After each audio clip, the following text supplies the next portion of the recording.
चलो, okay, pay attention please, silence, pay attention please.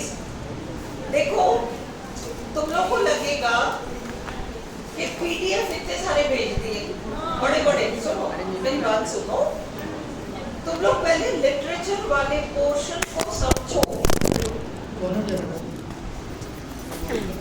इसकी कागज के कागज के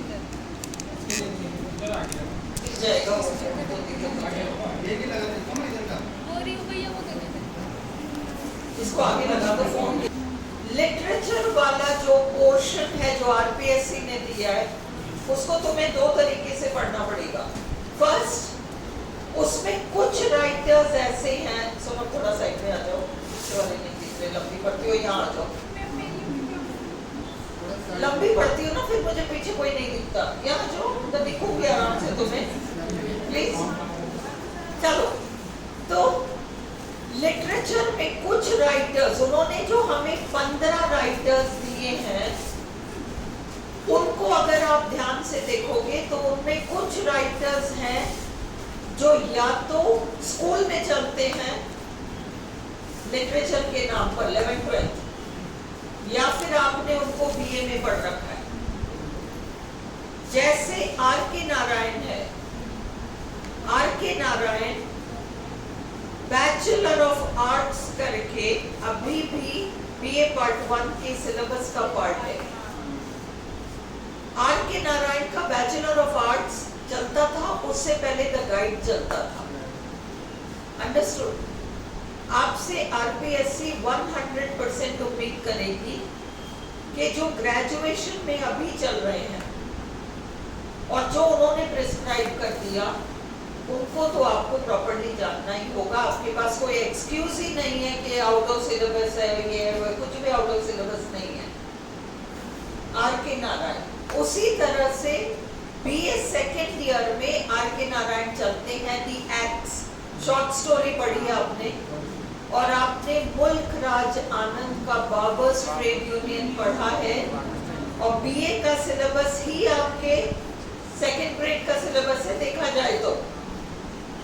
इसलिए आप इन दो राइटर्स को एक तो प्रॉपर्ली आपको पढ़ना पड़ेगा। तो हमारे पास बहाना चलेगा ही नहीं, है ना, अपन दे ही नहीं पाएंगे। उसी तरह से रविंद्रनाथ टैगोर, सरोजिनी नायडू, इन्होंने सोच समझ के सिलेबस दिया है। शशि देशपांडे, इनमें से कुछ जो राइटर्स हैं आपके स्कूल के सिलेबस के पार्ट हैं। ये अनीता देसाई तो आप मैं दो शीट्स में निपटाऊंगी, तीसरा शीट नहीं होगा। 7-8 राइटर्स ऐसे होंगे जो 2-2 पन्नों में पढ़ेंगे, हम उससे ज्यादा पढ़ने की जरूरत भी नहीं है, परंतु 7-8 राइटर्स ऐसे होंगे जिनको हमें लंबा पढ़ना ही पड़ेगा। उनमें से आर के नारायण, मुल्कराज आनंद, अपन ने कल पीडीएफ देखा है। पीडीएफ देख के घबराओ मत, है ना। हैंड रिटन इसलिए नहीं है क्योंकि कल आप लोग ये कह रहे थे कि आप अगर शाम रात को हमें दे दोगे तो हम सुबह तक उतार लेंगे। मुझे पता है इतना उतारना पॉसिबल नहीं है।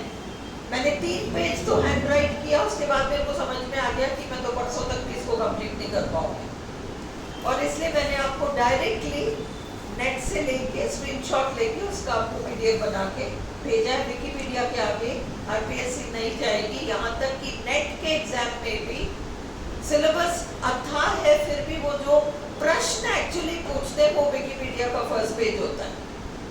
इसे चिंता मत करो, है ना। अब आज हम आर के नारायण डिटेल में पढ़ेंगे। सारे राइटर्स को इतने डिटेल में नहीं पढ़ेंगे, मत घबराओ। जो 11th-12th का सिलेबस है और बीए का सिलेबस है, उनमें अगर ये राइटर्स आ रहे हैं तो हम गहराई में पढ़ेंगे। बाकी को 2 पेजेस में हम फ्री करेंगे। Understood? Don't worry at all. तो अब हम आज आर के नारायण पढ़ते हैं, और आर के नारायण के कम से कम 2 नॉवेल्स तो बीए में चले हैं, और आर के नारायण के stories under the banyan tree और एक आध और स्टोरीज क्लास 11 में चलता अलग है, 12 में चलता अलग है या नहीं? तो तुम सब जो लिटरेचर पढ़ के बीए करके आए हो, अब सिलेबस बदल गया हो, आई डोंट नो, बट ये चलते हैं। और जब आर के नारायण इतना बड़ा फिगर है, 11th में भी आ रहे हैं, 12th में भी आ रहे हैं, बीए पार्ट 1 में आ रहे हैं, बीए पार्ट 2 में आ रहे हैं, तो अपने को ढंग से पढ़ना पड़ेगा। इसलिए उनके नोट्स इतने लंबे हैं। वहाँ लेट आओगे तो पीछे बैठोगे, आगे नहीं आओगे, मोटी क्लास पड़ोस वाले कमरे से लो। क्लास में लेट आते हो फिर डिस्टर्ब करते हो। चलो, पहले 3 शीट्स जो हैंड रिटन है उनको कर लो। पहले 3 शीट्स जो हैंड रिटन है, कृतिका तुमने उतारा नहीं, वो फोन में है, फोन में खोल लो। आयुषी या तेज सिंह, कौन से ग्रुप में ऐड किया भावना? स्टडी वाले ग्रुप में वापस से 2 मिनट में आर के नारायण डाल दो, ताकि वो अपने फोन से पढ़ सके और मीनिंग्स रजिस्टर में लिख सके।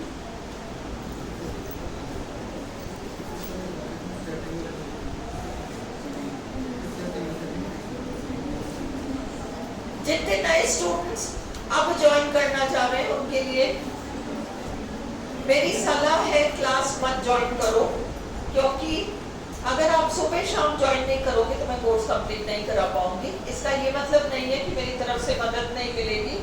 हम लोग के यहाँ 2 व्हाट्सएप ग्रुप है जिसमें सारे नोट्स डलते हैं, आप उसको ज्वाइन कर सकते हो। और उसके अलावा आप YouTube चैनल को सब्सक्राइब करते हो तो सारे वीडियोस उसमें मिल जाएंगे, है ना। लॉन्ग डिस्टेंस से, इतने लॉन्ग डिस्टेंस से कंसुआ वगैरह से आ रहे हो तो वो काम नहीं कर पाएगा। पर जो बच्चे ज्वाइन ऑलरेडी कर चुके हो and you can follow through video, of course we will stop for you, okay.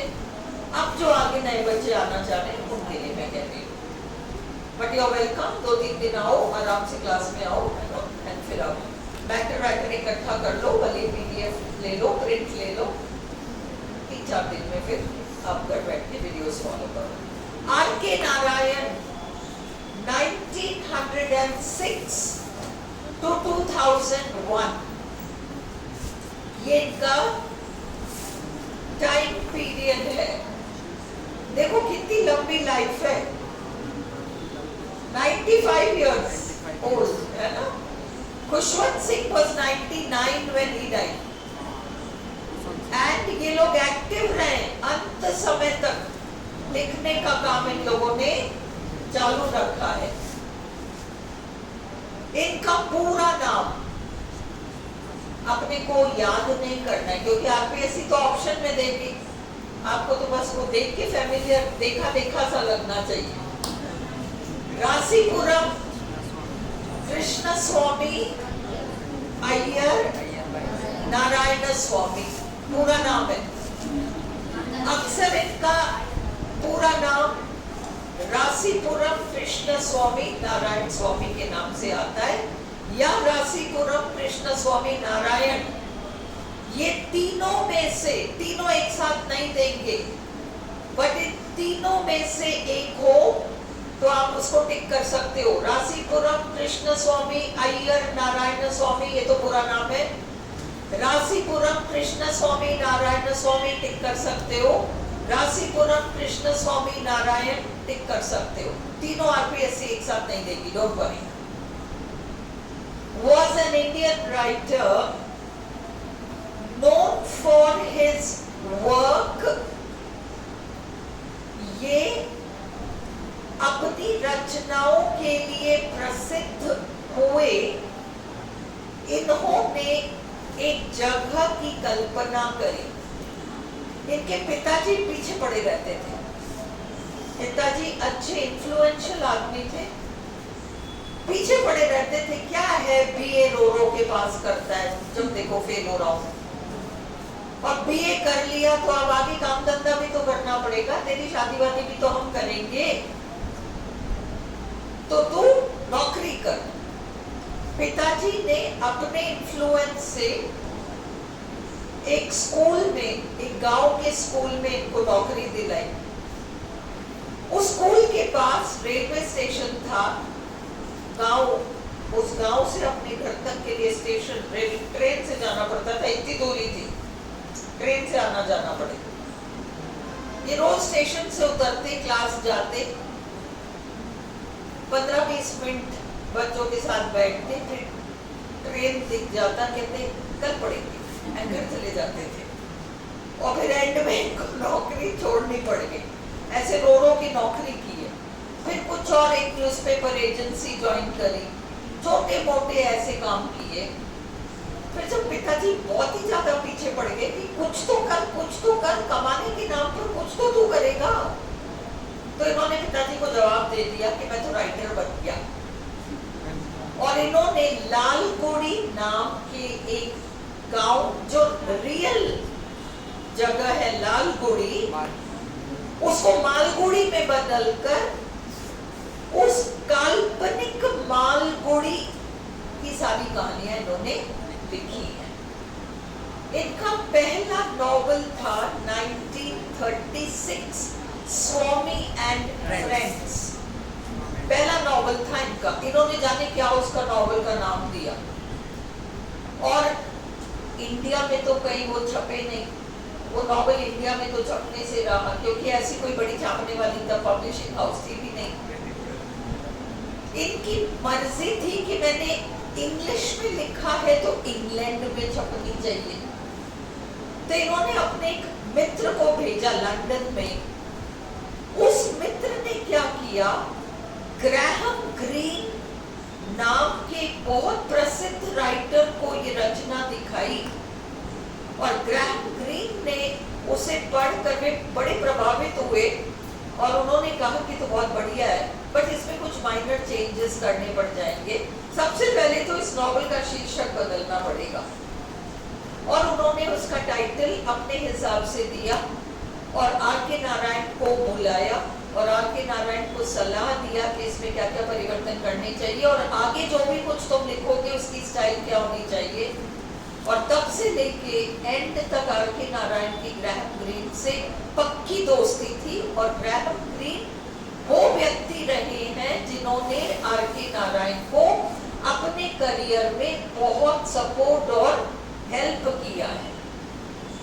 If there is a question कि कौन से वेस्टर्न राइटर का सपोर्ट और हेल्प आर.के. नारायण को मिला, तो वो थे ग्रैहम ग्रीन। उसमें 2-3 नाम आएंगे, ग्रैहम ग्रीन आएगा, विलियम फॉकनर आएगा। जैसे तुम में से कुछ बच्चे कंफ्यूज हो गए थे, कल हमने क्लास में मेटाफिजिकल पोएट्री करी थी और आपको ये कंफ्यूजन था कि सैमुअल जॉनसन थोड़ी, वो तो एब्राहम काउले थे जिन्होंने मेटाफिजिकल को सबसे पहले यूज किया। बिल्कुल नहीं। आपको ये कंफ्यूजन इसलिए हुआ क्योंकि आपने गौर नहीं किया कि सैमुअल जॉनसन ने 52 कवियों के ऊपर lives of the most eminent English poets जो किताब लिखी थी, उसमें 52 कवियों के ऊपर निबंध था और उसमें एक निबंध इब्राहिम काउले के बारे में था। और उस निबंध में सैमुअल जॉनसन ने सबसे पहले मेटाफिजिकल शब्द का यूज किया था। तो इब्राहिम काउले ने थोड़ी ना यूज किया था, सैमुअल जॉनसन ने इब्राहिम काउले नाम के निबंध में उस शब्द को यूज किया था, है ना। उसी तरीके से कंफ्यूजन यहाँ पर भी संभव है। ग्रैहम ग्रीन पक्के मित्र हैं आर.के. नारायण के, परंतु एक और वेस्टर्न राइटर है विलियम फॉकनर, और आपने इनको भी पढ़ा है बीए सेकेंड ईयर में, अ रोज फॉर एमिली, पढ़ा है ना, उसके writer William Faulkner. R K. Narayan की तुलना अक्सर विलियम फॉकनर से की जाती है, क्योंकि विलियम फॉकनर ने भी एक बहुत सीमित स्थान को अपना ऑब्जेक्ट बनाया। मतलब जैसे आर.के. नारायण ने मालगुडी बनाई, वैसे फॉकनर ने एक पर्टिकुलर इलाके के बारे में लिखना पसंद किया। इसलिए आर.के. नारायण की तुलना विलियम फॉकनर से होती है। Is it clear? पढ़ो।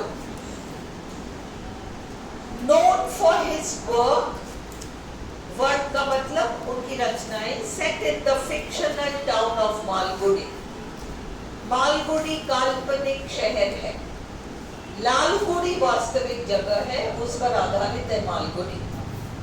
He was a leading author, वे प्रमुख लेखक थे of early Indian literature in English।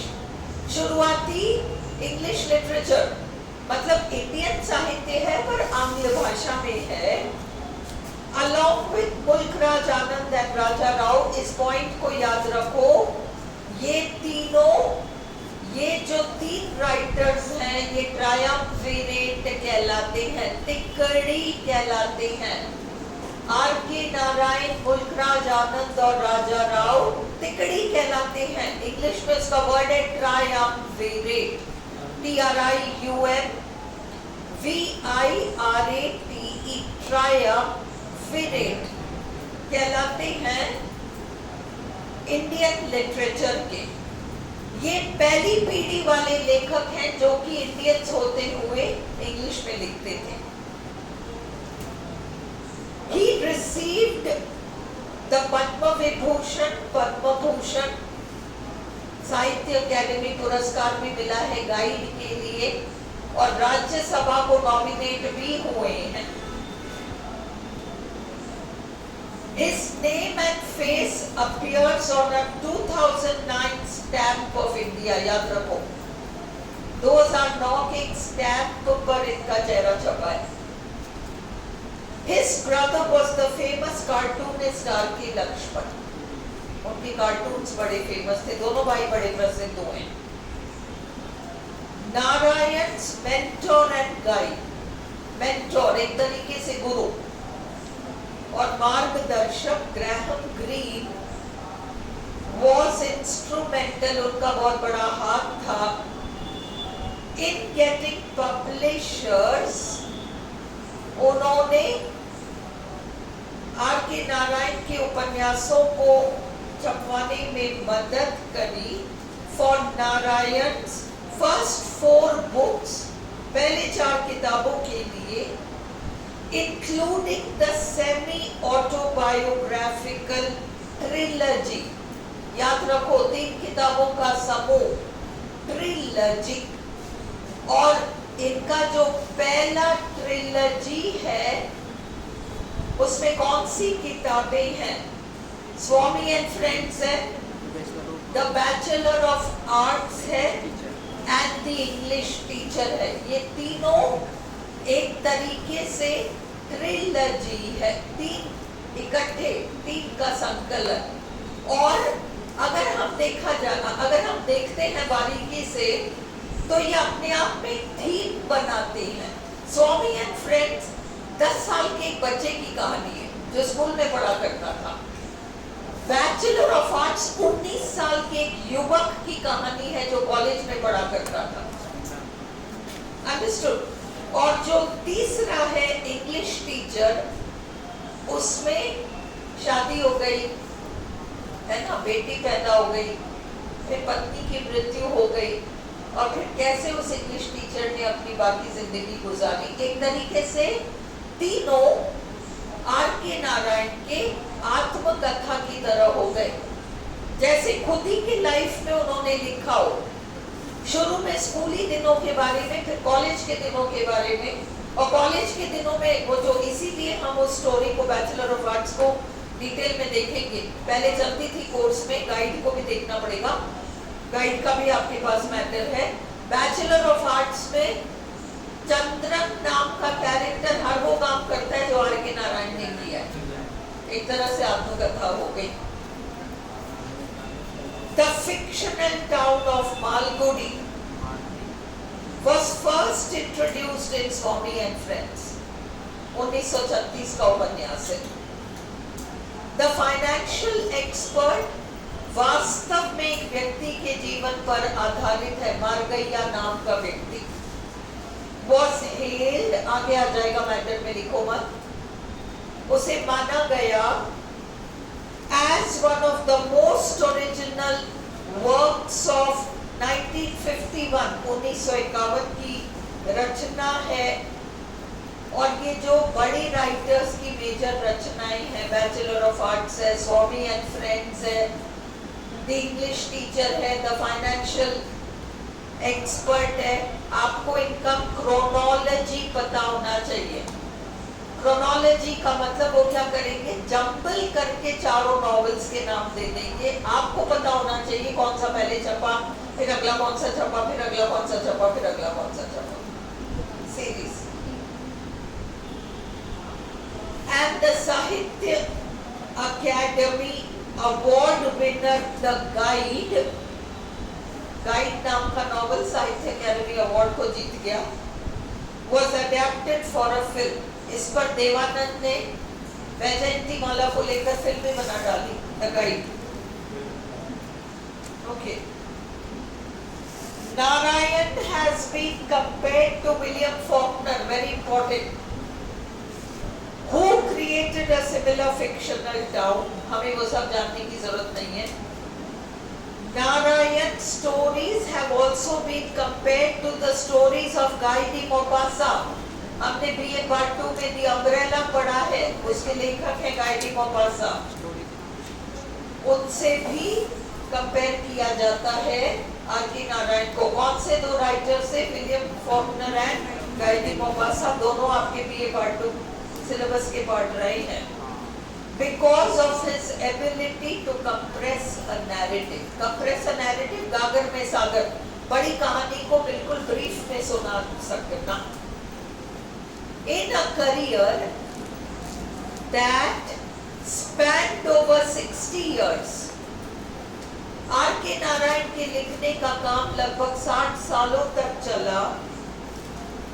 Narayan received many awards and honors। R K. Narayan को बहुत अवार्ड्स मिले, पद्म भूषण मिला, पद्म विभूषण मिला, साहित्य अकेडमी अवार्ड मिला। He was nominated to the राज्य सभा। उन्हें ऑनररी PhD डिग्री भी मिली लीड्स यूनिवर्सिटी से, कल हमने किया था। Swami and friends is the first of a series of novels written by R K. Narayan. कई सारी नॉवेल्स उन्होंने लिखे, उनमें मोस्ट इंपॉर्टेंट फर्स्ट आपका स्वामी एंड फ्रेंड्स था। The novel follows a 10-year-old schoolboy Swaminathan, Swami and Friends, Swaminathan का छोटा form, and his attempts to win the favor of राजम।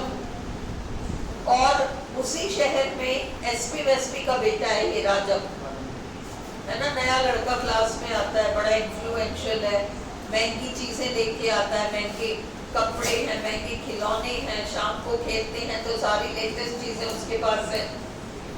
उससे दोस्ती करने के चक्कर में स्वामी लगा रहता है। And his attempts to win the favor of राजम, दोस्ती करना राजम से, a much wealthier schoolboy, बहुत अमीर लड़का है ये राजम। अब ये देखो, ये याद रखो, मालगुडी स्कूल डेज नाम का जो बुक है वो स्वामी एंड फ्रेंड्स के ऊपर आधारित संक्षिप्त रचना है। Malgudi school days Swami and friends का संक्षिप्त वर्जन है, और उसमें शामिल है दो और कहानियां featuring Swami from Malgudi days and under the banyan tree। Under the banyan tree आपके स्कूल सिलेबस में चलता है, क्लास 11 में। स्वामी एंड फ्रेंड्स में 4 क्रिकेटर्स के नाम मेंशन्ड है। स्वामी एंड फ्रेंड्स में 4 क्रिकेटर्स के नाम मेंशन्ड हैं। कौन कौन है? Jack Hobbs, Donald Bradman, Dilip and Maurice Tate. ये 4 क्रिकेटर्स का नाम स्वामी एंड फ्रेंड्स में मेंशन्ड है। Graham Greene was responsible for changing the title to Swami and Friends। Earlier, पहले Narayan had titled it Swami the Tate. Okay, cricketer के ऊपर स्वामी the TED, और उसको बाद में बदलकर ग्रैहम ग्रीन ने कहा नहीं नहीं अच्छा नहीं लग रहा, स्वामी एंड फ्रेंड्स कर दो। नारायण ने एक ही फिल्म के लिए स्क्रिप्ट लिखा है, उसका नाम याद रखो, miss Malini. Narayan wrote Miss Malini 1947, the only story written by him for the screen. The Bachelor of Arts 1937 की रचना है, is the second book of a trilogy. The story follows the coming of age of Chandran. देखो, coming of age, register में लिखो, coming of age novels किन्हें कहते हैं? Coming of as novels किन्हें कहते हैं? हम ये कर चुके हैं, क्या कहते हैं, किसी को याद है? बिल्डंग्सरोमन, BILD BIL DUNGS ROMAN BIL DUNGS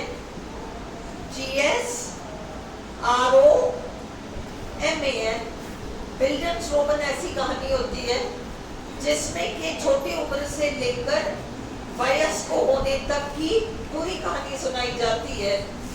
Chandran में चंद्रन के बचपन का वर्णन नहीं है, पर हाँ कॉलेज के दिनों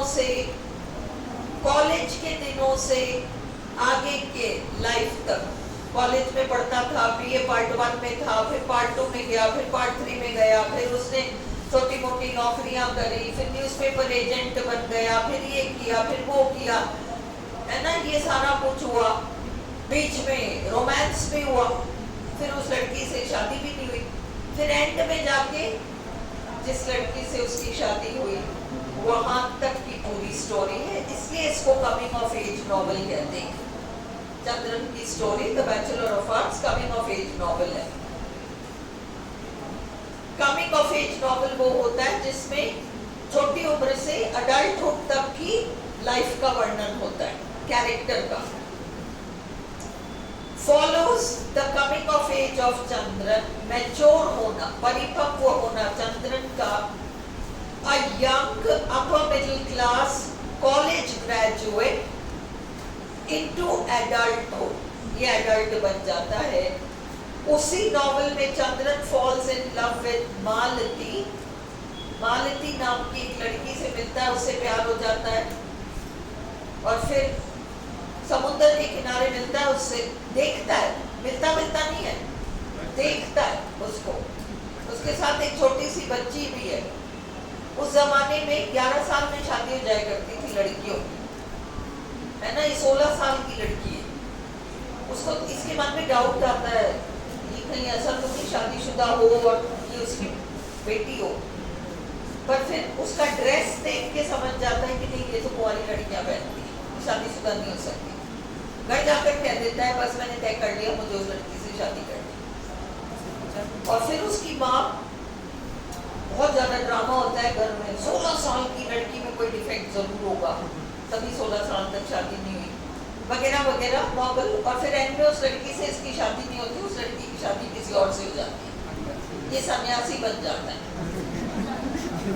8 महीने तक सन्यासी बनता घूमता है, गाँव में जाता है, तो चेहरे पे तो पढ़ाई लिखाई का तेज है, तो इसको गांव वाले खाना वाना खिला देते हैं, और खुद ही अपने मन से तो भूखों मर रहा होता है। आज तो अमावस है ना, तो आप तो आज खाओगे नहीं, इसलिए हम सिर्फ दूध लेके आए। इसको लगता है अरे मेरे को तो आलू बड़े खाने का मन कर रहा है। तो ऐसे इंटरेस्टिंग नॉवल है। 8 महीने बाद तय करता है बस अब तो वापस घर चलते हैं, फिर चला जाता है, फिर काम धंधा करता है, फिर अपनी शादी कर लेता है। तो Chandran falls in love with भाई किसी भी उससे पूछे in which novel does the protagonist renounce worldly life, अब तुम्हें पता तो होना चाहिए ना कि कौन से नॉवल में ये हुआ, इस वाले में हुआ है। स्पेशली क्योंकि बीए के सिलेबस का पार्ट है, इसलिए आपको बारीकी से देखना पड़ रहा है। But the marriage proposal is rejected by her parents. Malati के माँ बाप शादी के प्रस्ताव को ठुकरा देते हैं। चंद्रन के माँ बाप तो पैसे वाले हैं और मालती के फादर एक क्लर्क थे दफ्तर में, उनको तो बहुत खुश होना चाहिए कि इतने बड़े घराने का प्रपोजल आया है, ऐसा चंद्रन को लगता है। और लड़की के पिताजी कहते हैं नहीं नहीं आपके बेटे की तो मंगल दोष है, नहीं चलेगा, हमारी बेटी मर जाएगी। तो दुनिया भर के ज्योतिषियों को रिश्वत दिया, ये किया वो किया, पर कुछ नहीं हुआ, लड़की वालों ने मना कर दिया। ये जो हॉरोस्कोप और मंगल दोष है ये आर के नारायण की लाइफ का एक बहुत इंपॉर्टेंट फीचर है, पर्सनल लाइफ से रिलेटेड है, उनके इंग्लिश टीचर नॉवेल से रिलेटेड है, कई उनके शॉर्ट स्टोरीज इस पर आधारित हैं, इसलिए आपको आइडिया होना चाहिए। Malati is then married to someone else.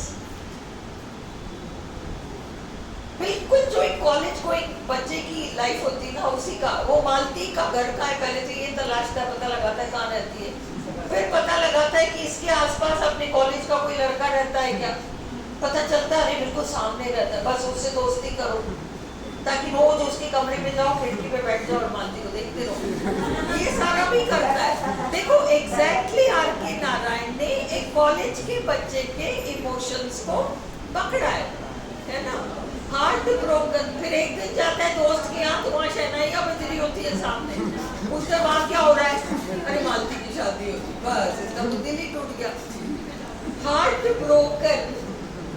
Chandran goes to Madras and embraces a nomadic life. Nomadic life, ये भटकते हुए साधुओं का life. Becoming a sannyasi and renouncing his life of worldly pursuits. सांसारिक जीवन को वो ठुकरा देता है।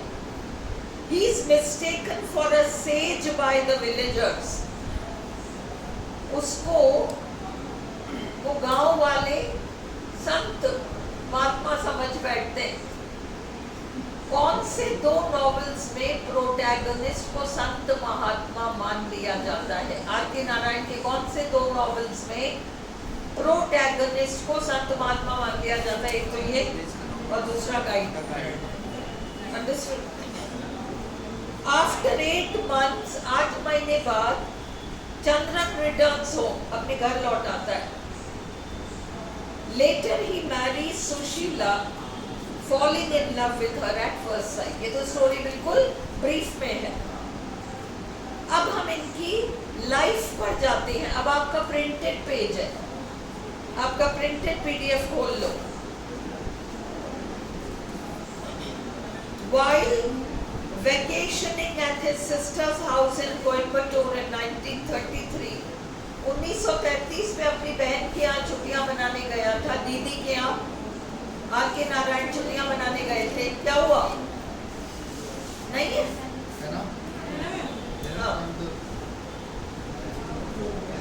Narayan met and fell in love with Rajam, a 15-year-old girl who lived nearby. बहन के यहाँ गया था, घूमता टहलता घर से बाहर निकला और एक हैंड पंप पे एक लड़की पानी भरने आई थी, बस वहीं खड़े खड़े तय कर लिया इससे शादी कर दी। वही चंद्रन ने तय किया था ना, समुद्र के किनारे तय करके, इसलिए ऑटोबायोग्राफिकल है। इधर भी वही हुआ, मंगल दोष है साहब आपके लड़के का, हमारी बेटी का तो नहीं है। दुनिया भर का सारा ड्रामा सब कुछ हुआ, पर समाव शादी हो गई, बेटी भी हो गई, पर पत्नी मर गई। शादी के कुछ ही सालों बाद वाइफ मर गई। Despite many astrological and financial obstacles, कई सारे ज्योतिष संबंधी बाधाएं, फाइनेंशियल बाधाएं, सबके बावजूद नारायण सफल हो गए to gain permission from the girl's father and married her. उससे शादी कर दी। Following his marriage, अपनी शादी के बाद Narayan became a reporter Narayan reporter बन गए for a Madras based paper called the justice. ये याद रखो, जस्टिस नाम के अखबार के लिए रिपोर्टर बने, dedicated to the rights of non Brahmans. Caste system बहुत ज्यादा चलता था ना तब भारत में। ये ब्राह्मण होते हुए इन्होंने उस ग्रुप को ज्वाइन किया जो कि नॉन ब्राह्मण्स के अधिकारों के लिए साउथ में लड़ रहे थे। The justice dedicated to the rights of non Brahmans. दक्षिण भारत में उस समय पर बहुत ज्यादा ये चलता था, ब्राह्मण नॉन ब्राह्मण बहुत ज्यादा चलता था। The publishers were thrilled to have a Brahmin Iyer in Narayan espousing their cause, espousing, supporting। वो जस्टिस नाम के अखबार के लोग बड़े खुश हुए कि चलो नारायण ब्राह्मण होकर नॉन ब्राह्मण्स का सपोर्ट कर रहा है तो हमारा पेपर बहुत फर्स्ट क्लास चलेगा और बिकेगा। espousing, supporting। The job brought him in contact with a wide variety of people and issues। इस नौकरी को करते वक्त आर.के. नारायण संपर्क में आए तरह तरह के लोगों के साथ, उनके जीवन शैली के साथ, उनकी प्रॉब्लम्स के साथ, और वही मसाला बना उनके नॉवेल्स और कहानियों का। Earlier, शुरू में Narayan had sent the manuscript of Swami and Friends to a friend at Oxford। अपने एक मित्र जो ऑक्सफोर्ड यूनिवर्सिटी में पढ़ते थे उसको भेजा था। And about this time, the friend showed the manuscript to Graham Greene। दोस्त ने ग्रैहम ग्रीन को दिखाया। Greene recommended the book to his publisher, and it was finally published in 1935। ये जो है 1935 में छप गया। कहीं 35 आता है, कहीं 36 आता है, अराउंड यही टाइम है। दोनों साल नहीं देंगे, डोंट वरी। 1936 जनरली एक्सेप्टेड है। Green also counselled Narayan. Green ने सलाह दी नारायण को कि आप अपने नॉवल के टाइटल को बदल लो और शॉर्टनिंग हिज नेम, अपना पहले खुद का नाम छोटा करो। रासीपुरम, कृष्ण स्वामी, अय्यर नारायण स्वामी, ये सब को आर.के. नारायण लिख दो। तो इन्होंने पहले अपना नॉवल का नाम बदला, फिर खुद का नाम बदला, फिर अपने नॉवल का नाम बदला। To become more familiar to the English speaking audience। ये अंग्रेज लोग आपके नाम को तो बोल ही नहीं पाएंगे, है ना? तो इसलिए इनको अपना नाम छोटा करना पड़ा। The book was semi-autobiographical, लगभग आत्मकथा के रूप में थी, and built upon many incidents from his own childhood। खुद के बचपन पर आधारित थी। Reviews were favorable। बुक की तारीफें खूब हुई, but sales were few। परंतु सेल्स बहुत कम थी, बिक्री बहुत कम हुई। Narayan's next novel, The Bachelor of Arts, 1937, was inspired in part, आंशिक रूप से प्रेरित था, by his experiences at college। Chandran की लाइफ बिल्कुल वैसी थी जैसे आर.के. नारायण की लाइफ थी।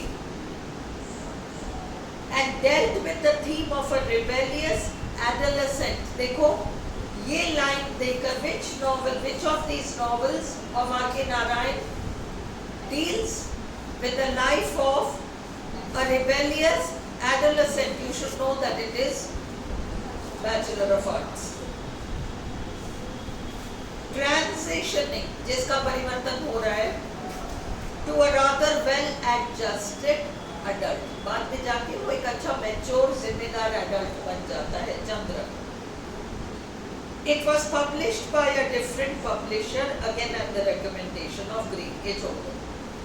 उनका तीसरा नॉवल द डार्क रूम, कम से कम पहले 4 नॉवेल्स का क्रोनोलॉजी जानो, और ये Swami and friends, guide, English teacher, financial expert, इन 4 की अलग एक क्रोनोलॉजी जानो और इनके फर्स्ट 4 नॉवेल्स की क्रोनोलॉजी जानो। तीसरा नॉवेल है द डार्क रूम। पहले तो था स्वामी एंड फ्रेंड्स, फिर था बैचलर ऑफ आर्ट्स, फिर है dark room. was about domestic disharmony. वो पत्नी को भवन में पड़ी रहती है, डार्क रूम। पति होता है शाम को निकल जाता है घर से बढ़िया तैयार व्यार होके और हाथ में फूलों का गजरा वजरा लगा के और सेंट वेंट डाल के, तो अपन कल्पना कर सकते हैं कहाँ जा रहा होगा ये, है ना।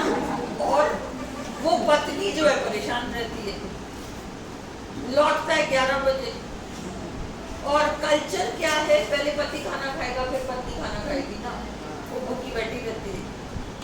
तो इस तरह की स्टोरी है the dark room. Was about domestic disharmony, गृहस्थ जीवन में जो अनबन वाली स्थिति रहती है। शोकेसिंग द मैन,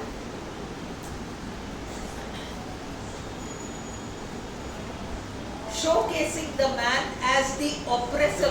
अगले पेज में 2-3 लाइन्स छोड़ दो, यहाँ से देखो। His third novel, The Dark Room, was about domestic disharmony, showcasing, दर्शाते हुए the man as the oppressor, प्रताड़ित करने वाला पति, and the woman as the victim within a marriage।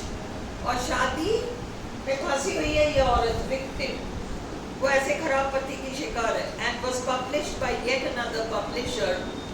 This book also received good reviews। In 1937, Narayan's father died, and Narayan was forced to accept a commission from the government of Mysore। Pension की तरह इनको आर्थिक सहायता की जरूरत पड़ी, as he was not making any money। In his first 3 books, अपनी पहली 3 किताबों में Narayan highlights the problems, Narayan कुछ समस्याओं को उठाते हैं with certain socially accepted practices। समाज में जो तौर तरीके हैं उनका उन्होंने विरोध किया। The first book has Narayan focusing on the plight of students, punishments of caning in the classroom, and the associated shame। Swami and friends में, है ना, caning, मारना वगैरह। The concept of horoscope matching in Hindu marriages and the emotional toll, भावनात्मक damage, toll, जो कि ये डालता है, levies यानी डालना, on the bride and the groom, is covered in the second book, Bachelor of Arts, जिसमें मालती के पिताजी मना कर देते हैं। In the third book, Narayan addresses the concept of a wife putting up with her husband's antics and attitudes। हरकतें, antics। कौन सा नॉवल? Dark room. नारायण की पत्नी राजम टाइफॉइड के कारण मर गई। उस जमाने में टाइफॉइड लाइलाज हुआ करता था, और वो पूरा वाइफ का मरना वगैरह वगैरह सारा दी इंग्लिश टीचर में वर्णित है।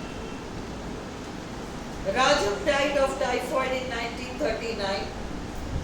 Her death affected Narayan deeply। उससे नारायण बहुत प्रभावित हुए negatively, and he remained depressed for a long time। काफी लंबे समय तक वे उनकी हालत अच्छी नहीं थी।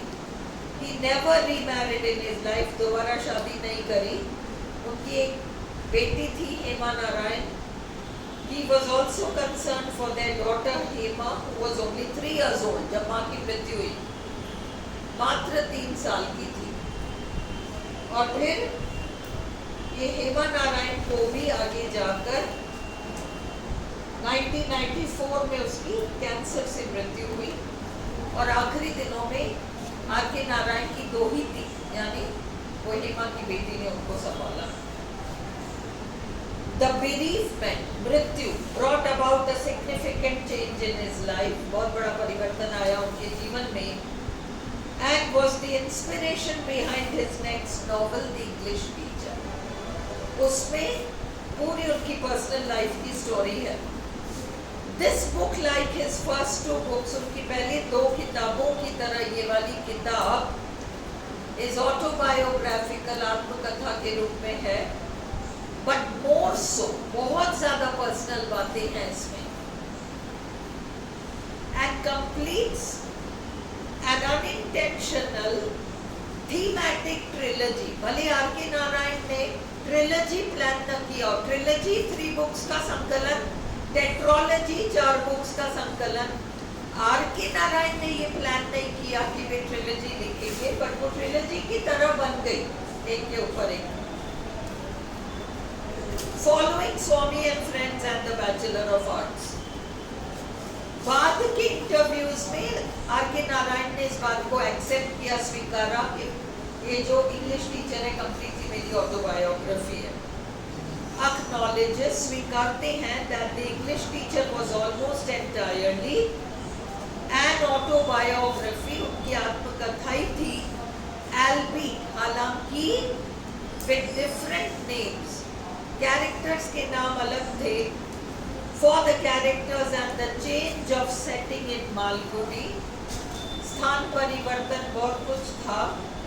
He also explains, वो ये भी समझाते हैं कि जिन भावनाओं का इंग्लिश टीचर में वर्णन है वो सारा उनके खुद के पर्सनल भावनाओं का वर्णन है, reflected his own at the time of Rajan's death। अब important, bolstered supported, सहारा लेकर by some of his successes, अपने उपन्यासों की सफलता के साथ, in 1940 Narayan tried his hand at a journal, Indian Thought, याद रखो, उन्होंने एक पत्रिका में लिखना शुरू किया, इंडियन थॉट। बाद में इंडियन थॉट पब्लिकेशंस नाम का पब्लिशिंग हाउस शुरू कर देंगे। With the help of his uncle, a car salesman, उनके अंकल गाड़ियां खरीदते बेचते थे। आर के नारायण को 1000 सब्सक्राइबर्स से ज्यादा मिल गए उस पत्रिका के लिए, बिल्कुल वैसे जैसे चंद्रन को बैचलर ऑफ आर्ट्स में अखबार शुरू करके बहुत सारे सब्सक्राइबर्स मिल जाते हैं, इसीलिए ऑटोबायोग्राफिकल है। In Madras city alone, however, the venture did not last long, ये काम लंबा समय तक नहीं चल सका, due to Narayan's inability to manage it। Narayan इसको लंबे समय तक चला नहीं सके।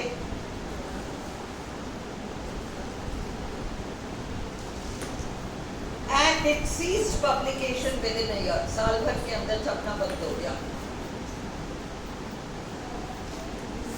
His first collection of short stories, याद रखो, मालगुडी डेज 1942 में छपा और इंग्लिश टीचर 45 में छपा।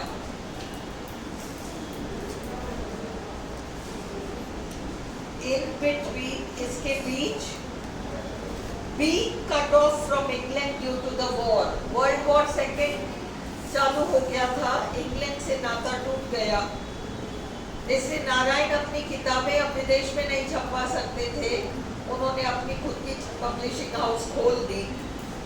Narayan started his own publishing company, naming it again Indian Thought Publications। Indian Thought पत्रिका था और अब Indian Thought Publications। The publishing company was a success। publishing company सफल रही। After the English teacher, Narayan's writings took a more imaginative and, यहाँ तक जो पढ़ा है ये याद हो जाएगा ना इजीली, है ना, क्योंकि 4 नॉवेल्स का नाम आ रहा है with years, बहुत मोटी बातें। After the English teacher, Narayan's writings took a more imaginative and creative external style compared to the semi-autobiographical tone of the earlier novels। अभी तक के उपन्यास आत्मकथा के रूप में थे, अब आगे बाहर की तरफ देखेंगे।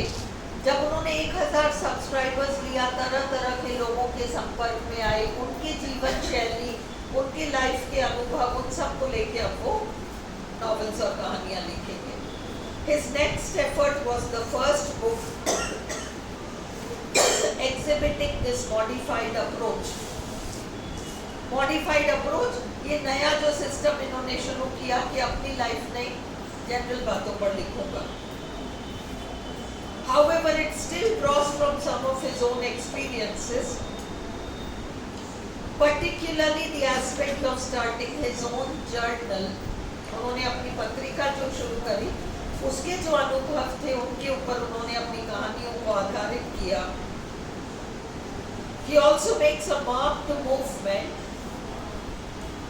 from his earlier novels by intermixing biographical events. ये याद रखो. शुरुआती कुछ उपन्यासों के बाद आर.के. नारायण ने क्या किया? फिक्शन और बायोग्राफी को इंटरमिंगल कर दिया. फिक्शन काल्पनिक, बायोग्राफी किसी रियल लाइफ व्यक्ति के जीवन पर आधारित, इन दोनों चीजों को मिक्स किया. The financial expert, considered to be his masterpiece and hailed as one of the most original works of fiction in 1951. उनके भाई ने उन्हें मारगैया नाम के एक व्यक्ति की कहानी सुनाई थी, और फाइनेंशियल एक्सपर्ट में जो व्यक्ति है उसका नाम भी मारगैया ही है. The next novel, Waiting for the Mahatma, Mahatma Gandhi Malgudi visit करने जा रहे हैं, इस तरह की कल्पना, loosely based on a fictional visit to Malgudi by Mahatma Gandhi, deals with the protagonist's romantic feelings for a woman when he attends the discourses of the visiting Mahatma. Mahatma Gandhi Malgudi आए हैं और वहाँ जो हमारा hero है एक वैश्य किस्म की महिला को प्यार करने लग जाता है. उन्हीं वो महात्मा गांधी के स्पीचेस के दौरान. मजेदार कहानी है. द वुमन नेम्ड भारती, ये सब आपको इतना जानने की जरूरत नहीं है. The woman named Bharati is a loose parody of Bharati, the personification of India and the focus of Gandhi's discourses. Gandhi ji Bharat, Bharati ये सब जो बोलते थे उसके ऊपर उन्होंने ये कैरेक्टर फ्रेम किया. All this you don't need to know. While the novel includes significant references to the Indian independence movement, ये याद रखो. Waiting for the Mahatma में independence movement का बहुत जिक्र है, फिर भी कहानी इंडिविजुअल है. The focus is on the life of the ordinary individual, narrated with Narayan's usual dose of irony. व्यंग्य बहुत है. अब अगला, the guide was written while he was visiting the United States in 1956. बस ये जानो, 1956 का नॉवल है गाइड. रॉकफेलर फेलोशिप आपको जानने की जरूरत नहीं है. While in the US, जब वे यूएस में थे तो नारायण ने अपना एक डायरी मेंटेन करना शुरू किया जिसका नाम है माई डेटलेस डायरी. इंपॉर्टेंट है ये रचना. Around this time, on a visit to England, Narayan met his friend and mentor Graham Greene for the first and only time. सिर्फ एक बार मिले हैं वो ग्रैहम ग्रीन से. भारत आकर गाइड पब्लिश हुआ. On his return to India, the guide was published. The book is the most representative of Narayan's writing skills and elements. Narayan की वास्तविक लिखने की शैली अगर हम देखना चाहते हैं तो वो गाइड में दिखता है. बाकी ये बात रिडल लाइक कंक्लूजन छोड़ दो. The book one him the साहित्य अकेडमी अवार्ड इन 1960. ये जाओ. ओकेजनली, अभी इम्पोर्टेंट है उनके एसेस पे आ रहे हैं अपन. Narayan was known to give form to his thoughts. अपने विचारों को वे प्रकट करते थे निबंधों के रूप में. By way of essays, some published in newspapers and journals. कई तो पत्रिकाओं में छपते थे, कई ऐसे उनके डायरी में लिखे गए. नेक्स्ट संडे, याद रखो, उनके कुछ विवादास्पद एसेस का संकलन है. एक मिनट बस मैं पानी पी लूं. वीडियो ऑन रख दो, कोई दिक्कत नहीं है.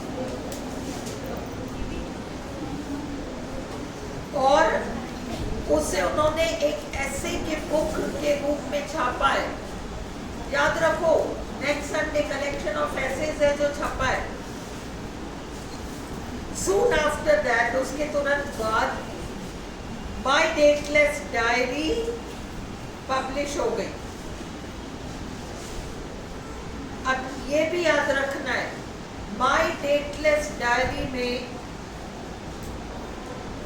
द गाइड कैसे लिखा, क्यों लिखा, इन सब का वर्णन उन्होंने माय डेटलेस डायरी में किया है। कौन से नॉवल का जिक्र नारायण ने माय डेटलेस डायरी में किया है? The guide. In 1964, Narayan published his first mythological books, पौराणिक कहानी किस्सों पर आधारित, gods, demons and others। ये भी याद रखना है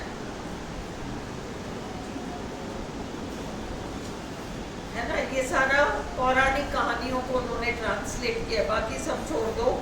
और इसमें जो तस्वीरें छपी वो उनके भाई आर के लक्ष्मण ने बनाई। बाकी सारा ये छोड़कर नेक्स्ट पैराग्राफ पर ही आ जाओ। इतना सा जानना है कि उन्होंने गॉड्स, डीमंस एंड अदर्स।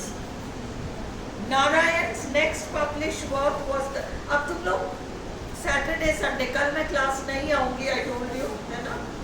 तो इसलिए आप कल घर पे बैठकर इसमें से जितना मैंने कराया है, मेन जो क्वेश्चन के लिए इम्पोर्टेंट है उसको कॉपी में उतार लो। सारा प्रिंट उतारने की जरूरत नहीं है ना। इन दी एंड तुम्हें आर के नारायण के ऊपर 50 पॉइंट्स मिलेंगे, उनको जस्ट जॉट डाउन कर दो।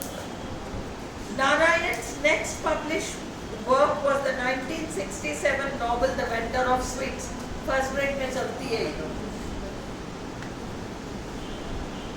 ना। फिर ये पूरा छोड़ सकते हो, यहाँ लास्ट 2 लाइन्स आओ। He published his next book, a collection of short stories. A horse and 2 goats क्या है ये तुम्हें पता होना चाहिए। Short stories का collection है। A horse and 2 goats is Narayan's collection of essays, a novel, a collection of short stories, none of the above, collection of short stories है। Narayan remembered a promise। Narayan ने अपने uncle को एक वादा किया था कि मैं रामायण का अनुवाद करूंगा। दक्षिण भारत में कंपन नाम के राइटर हैं जिन्होंने की रामायण लिखी है, तो उसका मैं अनुवाद करूंगा। तो उन्होंने वो किया। The Ramayana was published in 1973 after 5 years of work। 5 सालों को उस पे काम करना पड़ा। Almost immediately after publishing the Ramayana, Narayan started working on a condensed translation of the Sanskrit epic the Mahabharata। Mahabharat को भी उन्होंने संक्षिप्त में करना शुरू किया। इसी बीच उन्होंने एक और नॉवल छाप दी, the painter of science. Painter of science ना तो छोटी कहानी है, ना ही पूरा नॉवल है। आर के नारायण की कौन सी रचना ना तो पूरी तरह से छोटी कहानी है, ना पूरी तरह से नॉवल है। नॉवेला कहलाती है पेंटर ऑफ साइंस, ये याद रखो। Painter of science. The Mahabharata जैसा कि आर के नारायण ने उसको तैयार किया था, वो 1978 में छपा। लेटर इयर्स नारायण ने टूरिज्म के ऊपर एक बुक लिखा है जिसका नाम है the emerald route. Indian Thought Publications ने इसको 1980 में छापा है। द एमरल्ड रूट, बस इतना सा जानो, emerald route book on tourism, और 1980 में छपा है। बाकी कुछ जानने की जरूरत नहीं है। नेक्स्ट है his next novel talkative man. अच्छा, in 1983 Narayan published a tiger for Malgudi, about a tiger and its relationship with humans। जानना है। उनका अगला novel the talkative man, published in 1986, R के नारायण के ऊपर कुछ भी वो इससे बाहर नहीं पूछेंगे, सब कुछ कवर्ड है। इसलिए 2-3 दिन देकर इसको याद कर लो, है ना। 15 ही तो टोटल राइटर्स हैं, उनमें से 7-8 हमको डिटेल में करना है, उनमें ज़्यादा टाइम दे दो, बाकी तो 2-2 पेजेस में निपट जाएगी। उसके बाद उनका अगला नॉवल है द टॉकेटिव मैन, जो 1986 में छपी, एक पत्रकार के बारे में। बस ये जानो, टॉकेटिव मैन पत्रकार। Tiger for Malgudi, relationship between humans and tigers, इस तरीके से। During this time he published 2 collections of short stories, एक तो मालगुडी डेज और दूसरा under the banyan tree. In 1987, very important, he completed a writer's nightmare, जो कि कलेक्शन ऑफ एसेज है। आज ही घर जाके पॉइंट्स उतार लेना, ताकि भूल नहीं जाओगे कि आप बताया था, ये छोड़ दो। और हाँ, another collection of essays about topics as अलग-अलग विषयों के बारे में, कास्ट सिस्टम, नोबेल प्राइज जीतने वाले, लव, मंकीज, सबके बारे में लिखा है। The collection included essays he had written for newspapers and magazines since 1958। फिर उन्होंने 1 एकड़ जमीन खरीद कर फार्मिंग भी ट्राई किया। खूब पैदल घूमा करते थे बाजार तक, कुछ खरीदने के लिए नहीं, रास्ते में किसी से भी बातें करने लग जाते और उनसे, उस व्यक्ति से जो मिलता, कहानी तैयार हो जाती, है ना। Living alone in Mysore, Narayan developed an interest in agriculture. He bought an acre of agricultural land and tried his hand at farming. He was also prone, आदत होना, to walking to the market every afternoon, not so much for buying things, चीजें खरीदने के लिए नहीं, but to interact with the people, लोगों के साथ मिलने जुलने के लिए। In a typical afternoon stroll, दोपहर को घूमते घामते, he would stop every few steps, कुछ कदम चलकर किसी को भी रोक लेते, to greet and converse with shopkeepers and others, और अपने अगले नॉवल या कहानी के लिए मटेरियल इकट्ठा कर लेते। Very important, in 1980, Narayan was nominated to the Rajya Sabha, the upper house of the Indian Parliament, for his contributions to literature.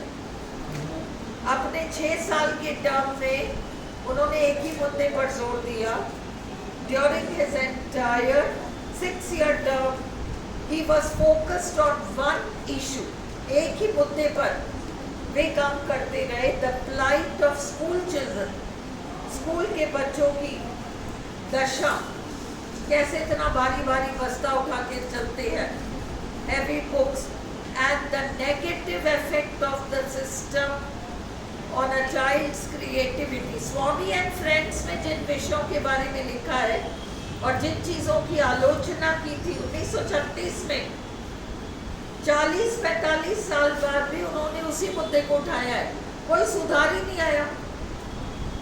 उन्होंने वही स्कूल गोइंग चिल्ड्रन को मुद्दा बनाया राज्यसभा के टर्म के दौरान। That he first highlighted in his debut novel. Debut novel क्या होता है? पहला नॉवल, स्वामी एंड फ्रेंड्स। बाकी ये सब छोड़ दो, अगला para. In 1990, he published his next novel, The World of Nagraj, also set in Malgudi. Narayan की उम्र इस नॉवल में दिखती है, बीच बीच में कई महत्वपूर्ण बातें भूल गए, है ना, कई सारी बातें भूल गए, लिंक और कनेक्शन कहीं कहीं मिलता है, बाकी सब छोड़ दो। Soon after he finished the novel, Narayan fell ill and moved to Madras to be close to his daughter's family. A few years after his move, in 1994, his daughter died of cancer and his granddaughter Bhuvaneshwari started taking care of him in addition to managing Indian thought publications. फिर very important Narayan का आखिरी work My Grandmother's Tale.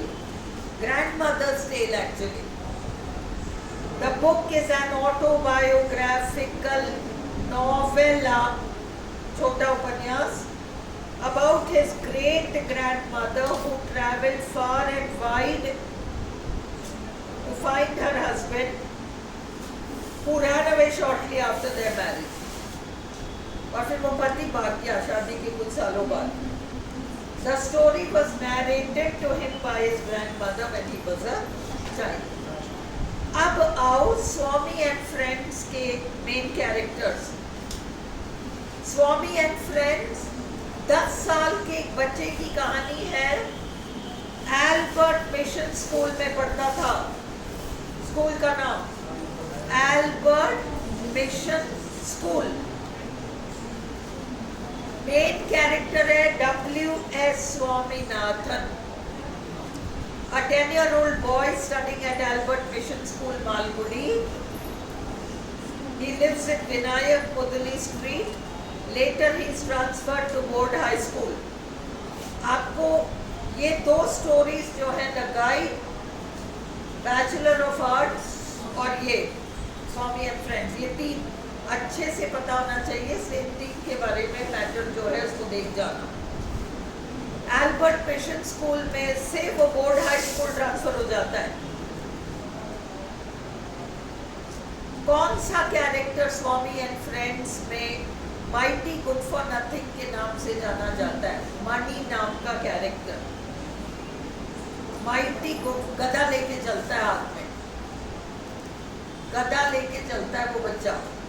He carries around the club sometimes and threatens to beat his enemies to a pulp. जो उसे लड़ेगा उसको कूट कूट कर तोड़ेगा.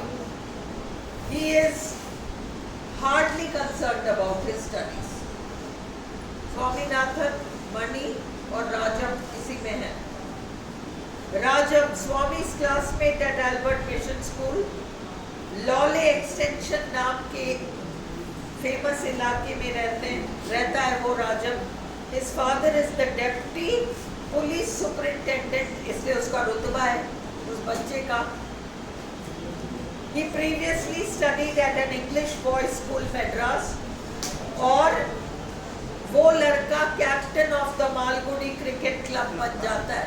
MCC, Malgudi cricket club. कौन बनता है उसका कैप्टन? चॉइस स्वामीनाथन, मणि, राजम बनता है.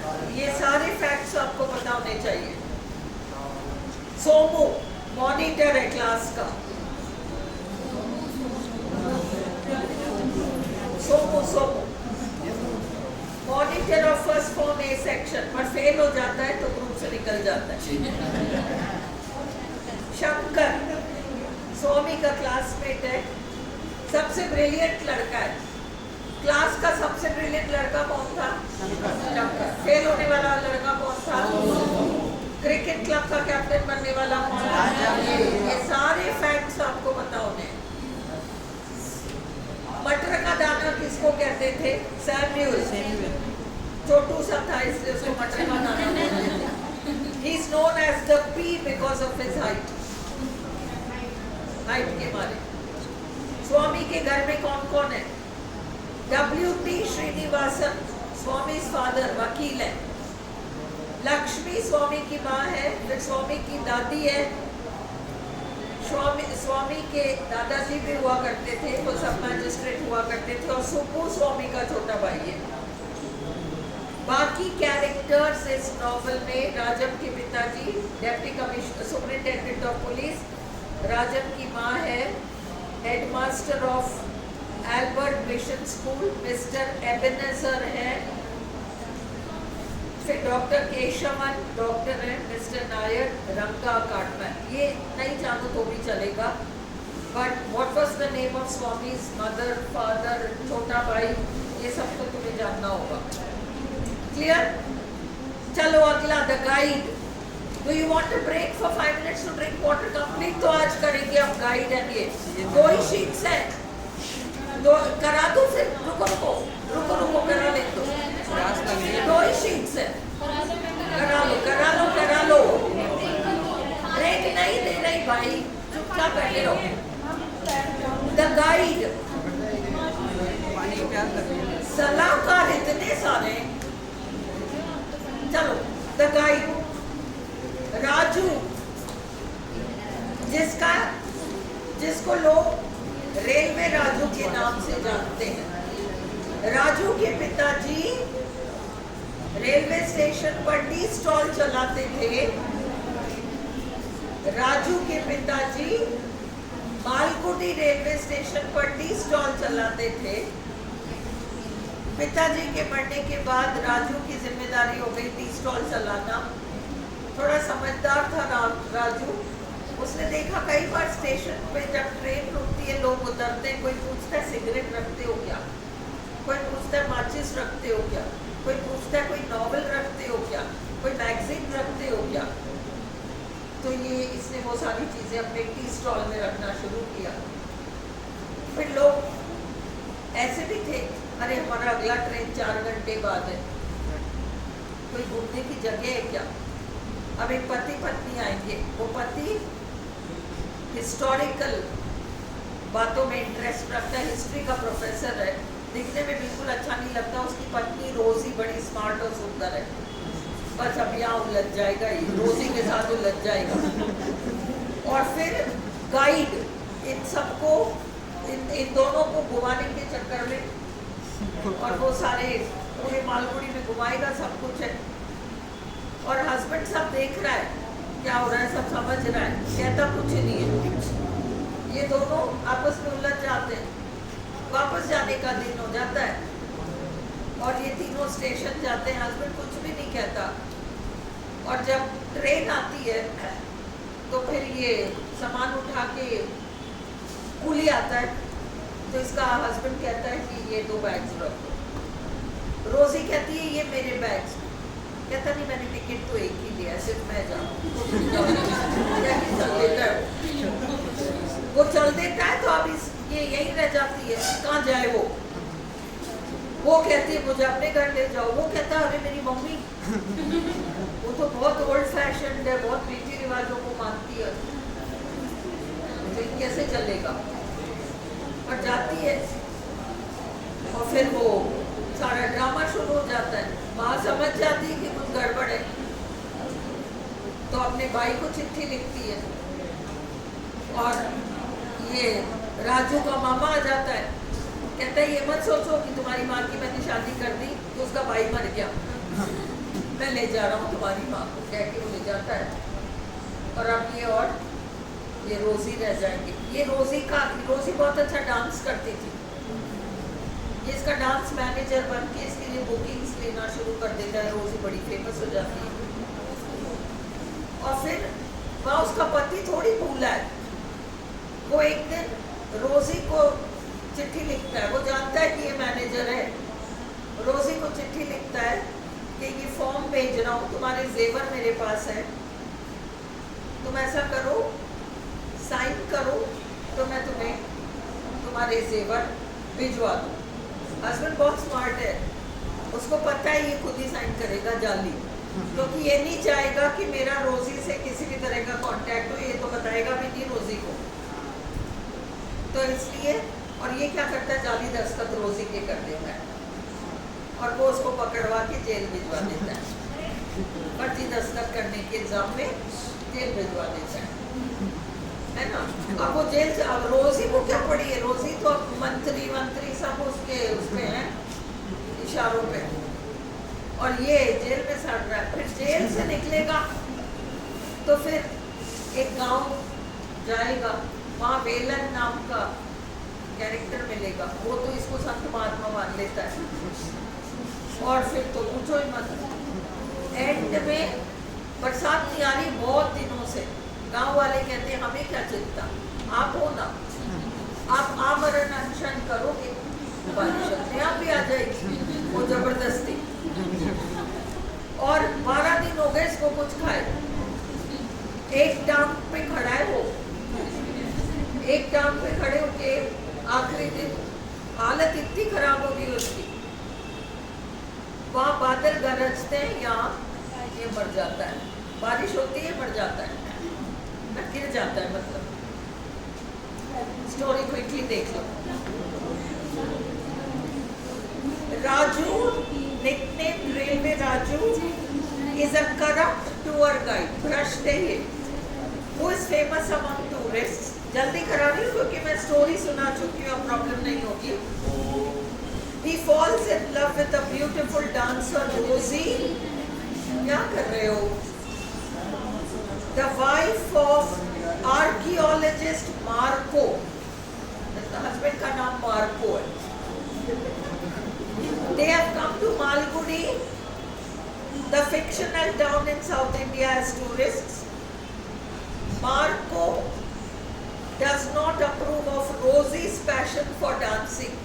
Rosie राजू को बताती है मैं तो देवदासी की बेटी हूँ, मेरे और मार्को ने मुझसे शादी करते वक्त सिर्फ एक ही शर्त रखी थी, आज के बाद डांस नहीं करूँ, पर मैं डांस करे बगैर नहीं रह सकती।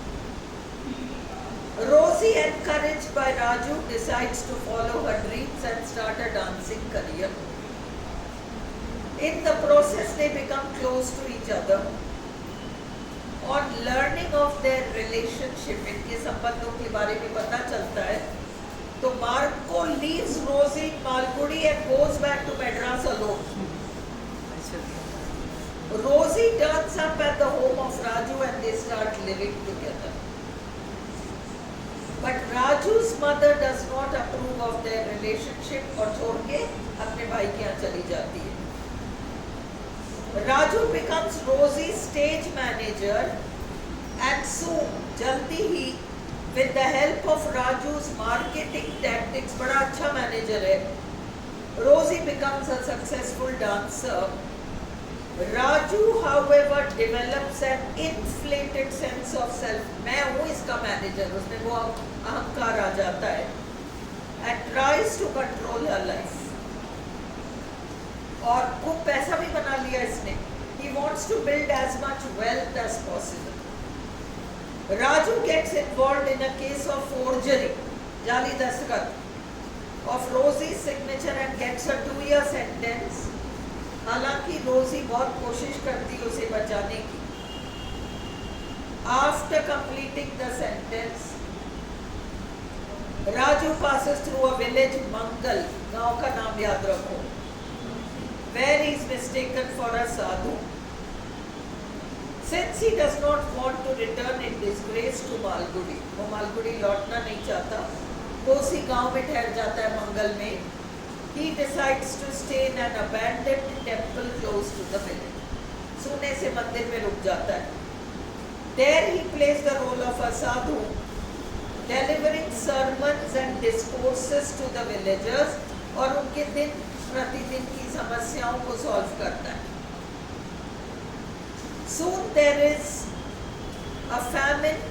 The village and villagers somehow get the idea that Raju will keep a fast in order to make it rain। अब यहाँ वेलन नाम का वो व्यक्ति भी आएगा, वो कहेगा महाराज मैं क्या करूँ, इतना अच्छा लड़का ढूंढा है मैंने अपनी बहन के लिए, कहती मैं तो शादी नहीं करूँगी, कहता ला मेरे पास ले आओ उसको। बहन को बुला लाता है और फिर वो उसको समझाता है बुझाता है, बहन शादी के लिए आकर के चली जाती, शादी भी कर ली, बस फिर तो क्या, फिर सब लोग अपनी प्रॉब्लम्स लेके इसके पास आते हैं। Soon there is a famine। The village and villagers somehow get the idea, पता नहीं इनको क्या कैसे सोचता है कि राजू फास्ट रखेगा, that Raju will keep a fast in order to make it rain। Raju confesses the entire truth about his past to Velan। वो वेलन को अपना पूरा अतीत बताता है, पर वेलन अभी भी उसको साधु महाराज ही मान के बैठेगा। Who had first discovered Raju in the temple and had developed faith in him like the rest of the villagers। अपनी सच्चाई को बताने से वेलन पर कोई असर नहीं पड़ा। The confession does not make a difference to Velan and Raju decides to go on with the fast। Raju तय करता है कि वो फास्ट को मेंटेन करेगा, और अब मीडिया अखबार वाले सब पीछे पड़ गए रोज देखने आते हैं, हाल चाल पूछने। और राजू को चिढ़ मच रही है कि जबरदस्ती मुझे भूखे मार रहे हैं। Much to Raju's resentment to watch him fast, उसे देखने। In the morning of the 11th day of fasting, 11वें दिन, he goes to the riverside as part of his daily ritual, नदी में जाता है। He feels that the rain is falling in the hills in the distance and he sags down into the water, पानी में गिर जाता है। It is unknown and unconfirmed whether it rained or whether Raju died. हम ही को तय करना पड़ेगा कि क्या हुआ। बादल गरजने के साथ नॉवल खत्म हो जाता है। अब एक चीज, मंडे को हम 12 से 12:15 बजे तक कंपाउंड एंड कॉम्प्लेक्स सेंटेंसेस, वो जो डिफरेंसेस है वो करेंगे, और 1:15 से 2 बजे तक लिटरेचर करेंगे। मुल्क Raj Anand, this will be, है ना।